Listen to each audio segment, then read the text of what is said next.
Hello everyone. So I'm back again.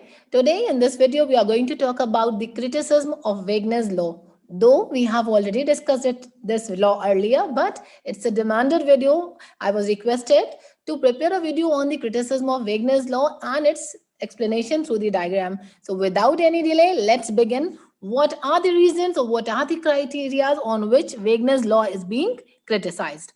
First, just a brief reminder to what actually is Wagner's law. Wagner's law shows a functional cause and effect relationship that exists between growth of an industrializing economy and the relative growth of its public sector.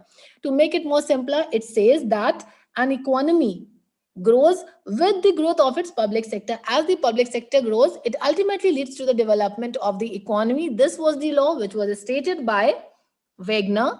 So, this is the law of the Adolf Wagner. So this is Wagner's law. Now let's see how it is explained with the help of a diagram.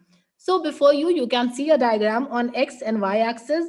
We are showing the per capita income, and on the Y axis, we are showing per capita output of public goods. So this is the diagram. Just have a look at it.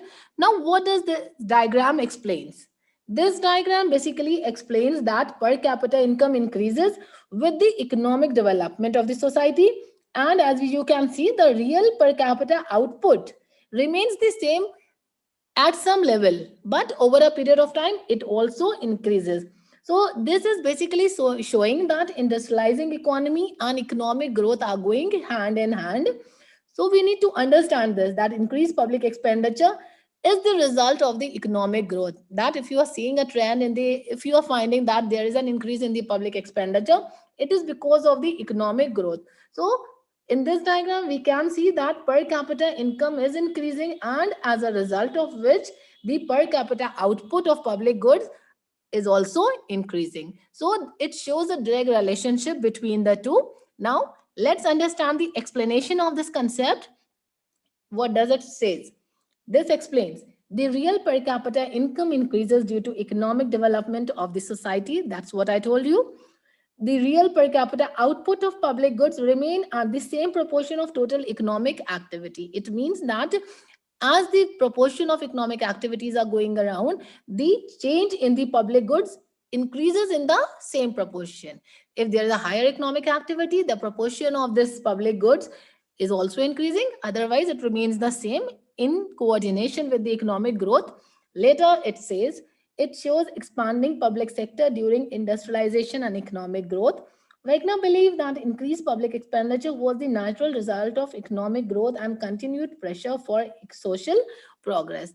So, to make it more clear, it just says that if you are finding that, if you are seeing a change in the per capita income, with the increase in the per capita income, the change in per capita income is a result of economic development, and this change in per capita income or this increase in per capita income leads to result increase in per capita output of public goods. So although these things are directly related to the income, when the public sector is it's growing, it is affecting the economic development of the society, and as a result of the development, the public sector is growing. This is what is explained in this law. Now, what are the areas on which it is criticized? It is being criticized by Peacock and Wiseman. So, what are the criteria or the areas they considered, or they find that Wagner's law is lacking on these grounds? So, the very first thing they say is Wagner's law deals with interdisciplinary phenomena, but it lacks interdisciplinary approach in its analytical framework. It talks about interdisciplinary approach. Interdisciplinary approach is basically when the allied areas of the economy are taken into consideration to evaluate the entire economy. So they find it on this ground that this theory is lacking on this ground because it's not covering the entire sectors or the entire areas. It is keeping itself restricted to few of the things. So this was the first criticism.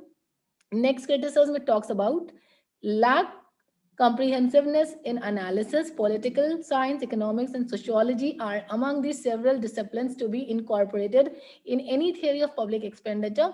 The Wagner hypothesis excludes all these characteristics. They have this question that this theory need to consider every aspect, be it social, political, economical, but their focus is completely on the public expenditure, irrespective of all the other factors.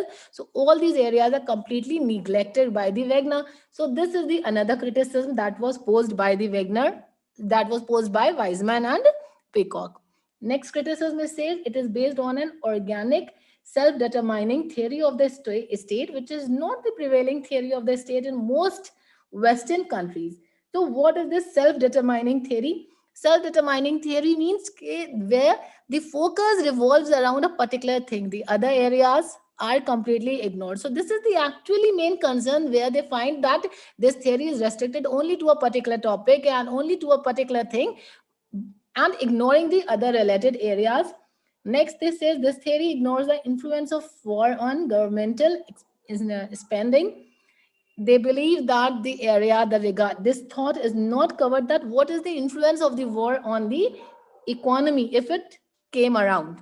So last criticism was that it stresses a long-term trend of public economic activity which tend to overlook the significant time pattern and process of public expenditure growth. They talked about time pattern. By this, they mean that a restrictive or a long time period is ignored. Rather, it was focused on a particular time period, which is not the right thing when you are talking about an economy. This thing has to be taken into consideration, that over a period of time or a longer duration of time should be taken into consideration.